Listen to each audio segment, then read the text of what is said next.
하겠습니다.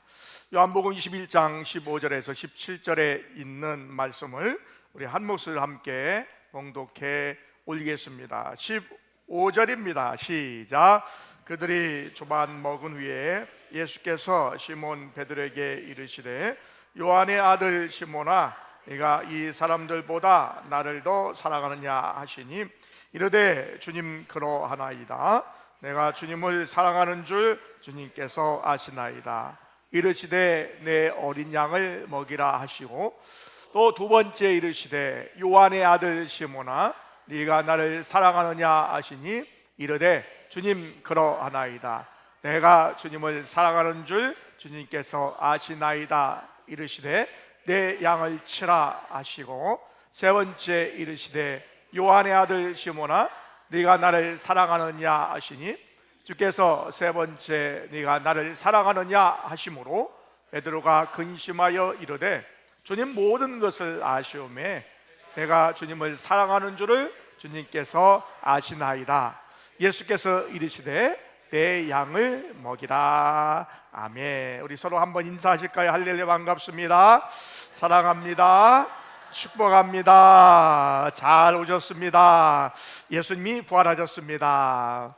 예수님이 부활하셨습니다. 예수님께서 부활하셨습니다. 오늘 본문에 있는 말씀, 요한복음 21장에 있는 말씀은 실패한 사람들을 위한 복음이다 라고 할 수가 있습니다. 제자들은 부활하신 예수님을 이미 두 번째 만났습니다. 그런데 제자들은 아직도 무기력했습니다. 예수님은 살아나셨지만 제자들의 삶은 여전히 초라했습니다. 그래서 결국에 나는 다시 물고기를 잡으러 간다 라고 하면서 옛날에 일했던 장소, 옛날 살았던 삶의 터전으로 돌아가게 되었습니다.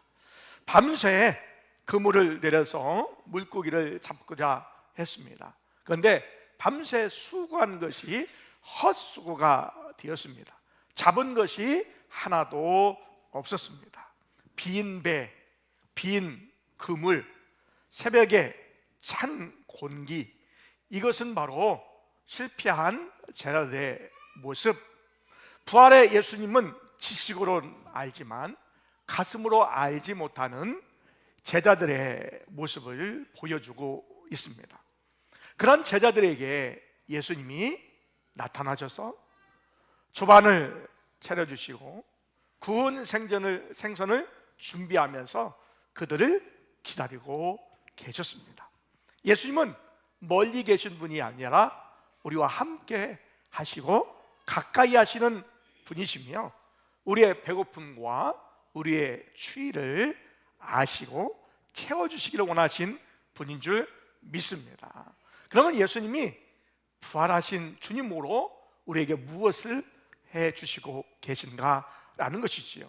본문의 말씀을 통하여서 예수님이 무엇을 하셨는가에 대한 말씀을 함께 나누기를 원합니다. 부활의 주님은 우리에게 사랑으로 다가오셨습니다. 우리 한번 읽어보겠습니다. 시작. 부활의 주님은 사랑으로 다가오십니다. 다시 한번, 부활의 주님은 사랑으로 다가오십니다. 아멘. 여러분, 오늘 본문에 있는 말씀, 요한복음 21장 15절에 있는 말씀, 우리 다시 한번 함께 읽겠습니다. 시작. 그들이 조반 먹은 후에 예수께서 시몬 베드로에게 이르시되 요한의 아들 시몬아, 네가 이 사람들보다 나를 더 사랑하느냐 하시니, 이르되 주님 그러하나이다. 내가 주님을 사랑하는 줄 주님께서 아시나이다. 이르시되 내 어린 양을 먹이라 하시고. 아멘. 오늘 예수님께서 질문을 하셨는데 이 질문은 세상에서의 관점으로 이렇게 가지고 있는 질문이 아니지요. 예수님께서 질문하시는 것은 바로 사랑으로 질문하셨다라는 것이죠. 사랑의 관계의 핵심인 사랑으로 질문하셨습니다. 세상의 기준은 지금까지의 성과가 어떻게 됐는지, 실패의 요인이 무엇인지를 먼저 지적하고 질문하지만 오늘 예수님은 사랑의 관계에 모습을 우리에게 말씀하시면서 질문하십니다. 예수님께서 베드로에게 질문하시죠. 네가 이 사람들보다 나를 더 사랑하느냐? 라고 말씀하셨습니다. 아가페로 나를 사랑하느냐? 신적인 사랑으로, 무조건적인 사랑으로 나를 사랑하느냐? 라고 질문하십니다. 그때에 베드로는 저는 아가페적 신적 사랑으로 예수님을 사랑할 수 있는 것이 아니라 바로 친구의 우정의 관계의 수준만으로 주님을 사랑합니다 라고 질문하죠. 예수님께서 아가페의 사랑으로 나를 사랑하느냐? 라고 질문하셨는데 바로 베드로는 친구 수준의 우정의 사랑으로 예수님을 사랑합니다 라고 대답했습니다. 왜 이렇게 예수님께서 질문하셨을까? 그 질문은 바로 베드로가 자신이 정말로 어떤 수준으로 예수님을 사랑하는지를 예수님이 듣기를 원하셨다라는 것이지요. 고대 그리스인들은 사랑을 네 가지로 분류를 했습니다. 첫 번째는 에로스 사랑으로 성적 사랑이 있고, 두 번째는 스톨게라고 하는 사랑, 그것은 혈연적인 사랑이죠. 부모와 자녀와의 사랑, 이것을 스톨게 사랑이라 하고, 필로에라고 하는 사랑이 있는데 이거는 친구의 우정 수준의 사랑을 이야기하죠. 또한 아가페 사랑이 있는데 이것은 신적인 사랑, 무조건적인 사랑을 이야기하고 있습니다. 오늘 예수님께서 신적인 아가페 사랑하느냐라고 하는 질문에 베드로는 저는 필로에 이 친구의 우정 관계의 수준으로 사랑합니다 라고 대답을 하고 있습니다. 여러분, 우리 시편 34편 18절에 있는 말씀 함께 읽겠습니다. 시작. 여호와는 마음이 상한 자를 가까이 하시고 충심으로 송해하는 자를 구원하시는도다. 아멘. 우리가 하나님께 가까이 간다는 것은 우리의 마음을 깨끗하게 하고 정결케 하고 온전한 상태로 나아가는 것이 아니라 우리의 마음 있는 그대로 통해하는 마음으로 부족한 상태 그대로 하나님께 나아가는 것을 이야기하고 있다라는 것이지요. 오늘 여러분 마음이 상한 분이 있습니까? 우리가 심각한 상태에 있는 분이 있습니까? 그 상태에 우리가 주 앞에 나아갈 때에 주님께서 우리를 가까이 하시고 우리를 회복시켜 주시는 줄 믿습니다. 그것이 바로 하나님께서 우리를 사랑하시는 사랑의 모습인 것이지요. 로마서 5장 8절에 있는 말씀도 함께 있습니다. 시작. 우리가 아직 죄인 되었을 때에 그리스도께서 우리를 위하여 죽으심으로 하나님께서 우리에 대한 자기의 사랑을 확증하셨느니라. 아멘. 로마서 5장에 있는 말씀은 우리가 경건하지 못했을 때에, 또한 죄인이었을 때에, 더 나아가서 하나님과 원수 되었을 때에도 하나님께서 예수 그리스도의 십자가의 사랑을 통하여 사랑을 보여주셨다라고 말씀해 주시고 계십니다. 바로 예수님이 십자가에 달려 돌아가신 것, 또 부활하신 것은 하나님이 우리를 얼마나 사랑하신지를 보여주는 증거다라는 것이지요. 오늘 베드로는 예수님이 잡히실 때에 모른다라고 3번 부인하게 되었는데, 예수님이 질문하실 때에 야, 네가 내 잡힐 때에 나를 모른다고 3번이나 부인하고 맹세하고 저주까지 하지 않았느냐? 라고 질문하신 것이 아니라 네가 나를 사랑하느냐? 라고 질문하고 있다라는 것이지요. 그래서 오늘 부활의 아침에 우리의 실패보다 우리가 지금까지 주 앞에 나올 때의 인생의 실패, 더 나아가서 신앙의 실패, 하나님과의 관계의 실패가 있다 할지라도 그 실패보다 우리를 더 사랑하시는 하나님의 사랑이 더 크다는 사실을 깨닫는 은혜가 있기를 원합니다. 바로 하나님께서는 우리를 사랑으로 다가오신다라는 것이죠. 두 번째, 부활의 주님은 우리를 회복으로 다가오십니다. 우리 한번 함께 읽습니다. 시작. 부활의 주님은 회복으로 다가오십니다. 다시 한번, 부활의 주님은 회복으로 다가오십니다. 아멘. 주님은 똑같은 질문을 15절과 16절과 17절에 질문하고 계십니다. 이것은 베드로의 오늘 심리적 트라우마를 치료하기 위해서 주님이 배려하신 세심한 배려의 질문입니다. 세 번, 나를 사랑하느냐? 라고 하는 질문하신 것은 베드로가 모른다라고 부인했던 이 세 번의 마음속에 있는 상처, 심각한 가시를 뽑아내는 영적인 수술이다라는 것을 알 수가 있는 것이죠. 오늘 본문에 있는 말씀, 요한복음 21장 17절에 있는 말씀, 우리 다시 한번 읽겠습니다. 시작. 세 번째 이르시되 요한의 아들 시몬아, 네가 나를 사랑하느냐 하시니 주께서 세 번째 네가 나를 사랑하느냐 하심으로 베드로가 근심하여 이르되 주님 모든 것을 아시오매 내가 주님을 사랑하는 줄을 주님께서 아시나이다. 예수께서 이르시되 내 양을 먹이라. 아멘. 예수님이 세 번째 사랑하느냐고 물으셨습니다. 이것은 아가페, 이 세 번째 물으실 때는 아가페의 신적 사랑, 무조건적인 사랑으로 질문하시는 것이 아니라 네가 나를 필리아 수준의 그 수준으로, 친구 수준으로 나를 사랑하느냐라고 물으셨어요. 첫 번째 물음은 네가 신적인 사랑으로 나를 사랑하느냐, 두 번째 물음도 네가 신적인 사랑으로 나를 사랑하느냐라고 질문하셨는데, 세 번째 질문은 네가 나를 친구 수준의 우정으로 나를 사랑하느냐라고 수준을 낮추어서 질문하실 때에 베드로가 근심했지만 제가 예수님을 친구의 우정 수준의 사랑으로 주님을 사랑합니다 라고 그렇게 대답을 했습니다. 여러분, 주님은 베드로의 내면에 숨겨진 아픔을 밖으로 꺼내서 완전히 치유하기를, 회복하기를 원하셨다라는 것이죠. 자, 이사야 53장 5절에 있는 말씀도 함께 읽습니다. 시작. 그가 찔림은 우리의 허물 때문이요 그가 상함은 우리의 죄악 때문이라. 그가 징계를 받음으로 우리는 평화를 누리고 그가 채찍에 맞음으로 우리는 나음을 받았도다. 아멘. 예수 그리스도의 고난이 바로 우리를 회복시키는 능력이 있다라는 것이죠. 예수님이 상처를 받은 그 상처로 우리의 상처를 품으시고 덮으신다라는 것입니다. 마태복음 11장 28절도 함께 읽겠습니다.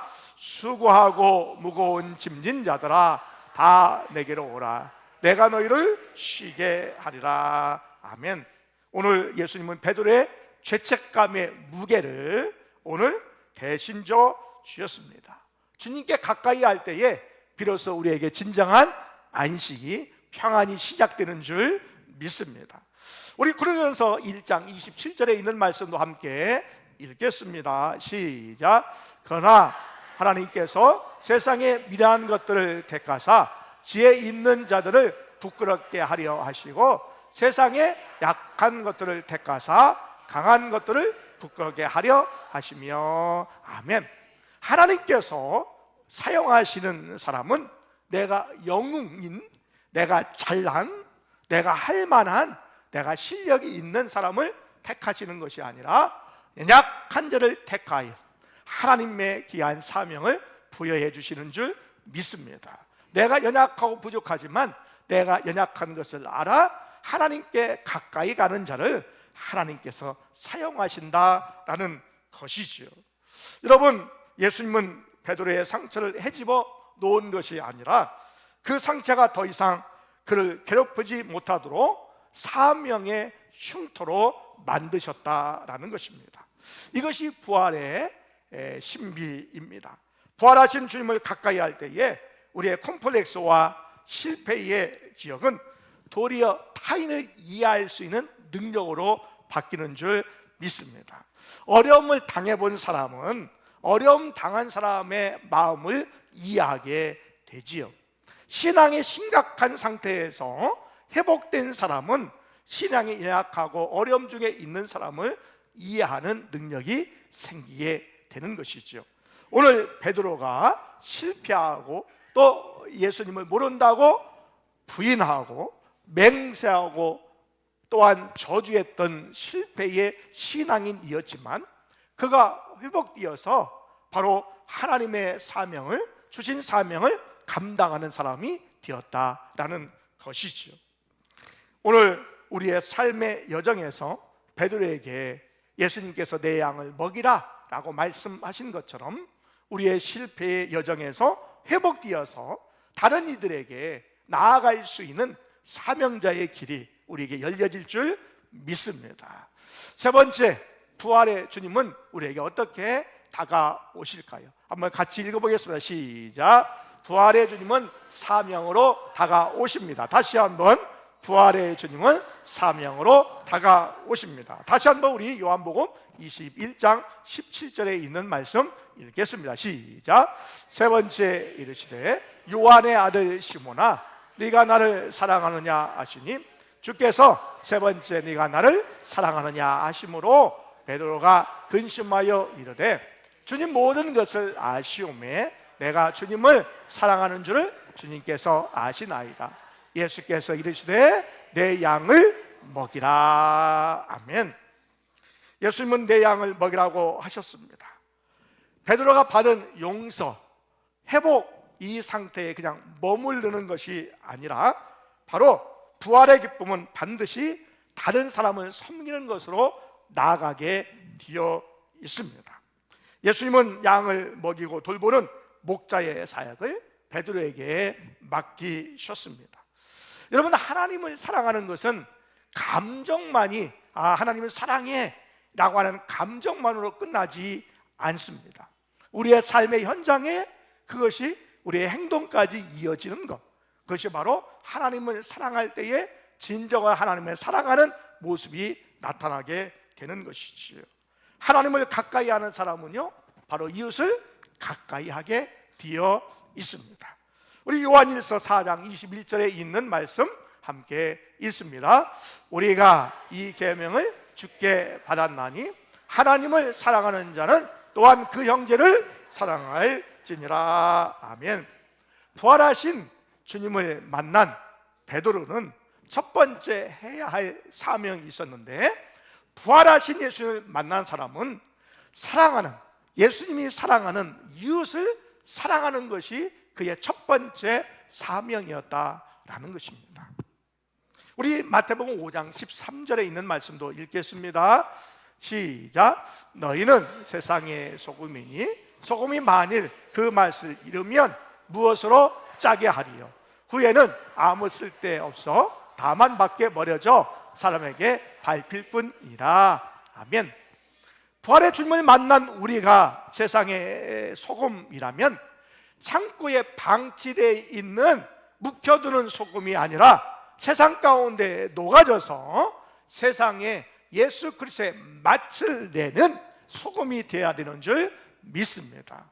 부활의 주님을 만난 사람은 세상 가운데 나아가는 사명으로 우리에게 다가오심을 우리가 알게 되고 깨닫게 되고 나아가게 되는 것이지요.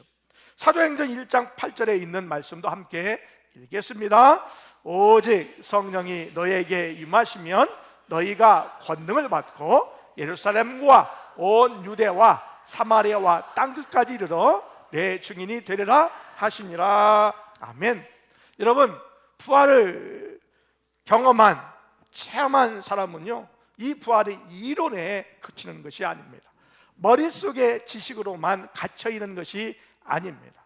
우리의 가정으로 나아가는 것이고, 삶의 터전으로 나아가는 것이고, 지역과 마을 사회 가운데 나가는 것이지요. 바로 우리에게 주신 사명이 갇혀있는 이론이 아니라 실제로 역사하는 삶의 터전 가운데 나아가는 역사하는 실제가 부활인 줄 믿습니다. 얼마 전에 교회의 신뢰도의 조사에 따르면 교회를 다니지 않는 사람들이 교회에 대한 바라는 것이 있었어요. 그것이 최고가 무엇이었느냐면, 교회는 사회적인 약자를 보호하고 그들을 위해서 봉사하는 것, 그것이 예수 믿지 않는 분들이 교회에 바라는 그러한 큰 이유 중에 하나였습니다.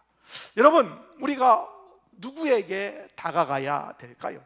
가깝게는 우리의 가족에게, 이웃에게, 또한 마을에, 또 이 사이에 나아가는 것이지요. 그런데 사회적인 약자가 누구일까요?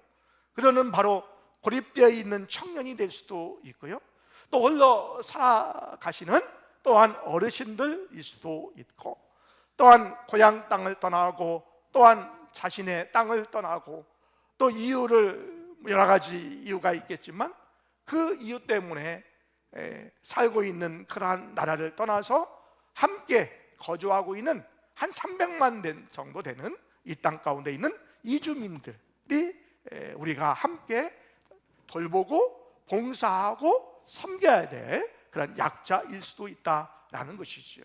그들에게 우리가 말로만이 아니라 우리가 실천하고 격려하고 삶의 시스템을 좀 바꿀 수 있는 노력들을 하면서 우리가 봉사하고 구제하고 또한 섬기며 나아갈 때에 정말로 부활하신 예수님께서 우리를 통하여 나타내고 증거될 줄 믿습니다.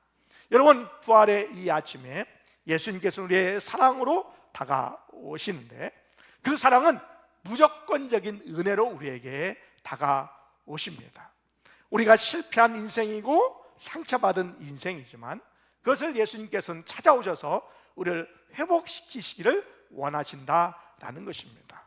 그리고 회복된 우리들이 회복되어서 행복감만 가지고 만족하는 것이 아니라 다른 사람에게 나아가게 하는 사명을 우리에게 허락하여 주신다라는 것입니다.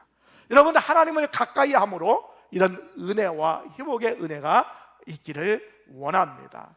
또 이웃에게 가까이 감으로 우리의 사명을 실천하는 은혜가 있기를 원합니다. 부활의 주님은 우리에게 사랑으로 다가오셨습니다. 부활의 주님은 우리에게 회복으로 다가오셨습니다. 부활의 주님은 우리에게 사명으로 다가오셨습니다. 오늘 부활의 이 아침에 부활의 소식이 여러분에게 사랑의 소식이 되기를 원합니다. 부활의 소식이 여러분에게 회복의 소식이 되기를 원합니다. 오늘 부활의 이 아침에 여러분, 부활의 소식이 여러분에게 사명의 소식이 되기를 원합니다. 그러면 부활의 아침에 주님을 마음껏 찬양하고 이웃으로 나아가 우리에게 주신 귀한 사명을 능력 있게 감당해 나갈 수 있는 우리 모두가 되시기를 원합니다.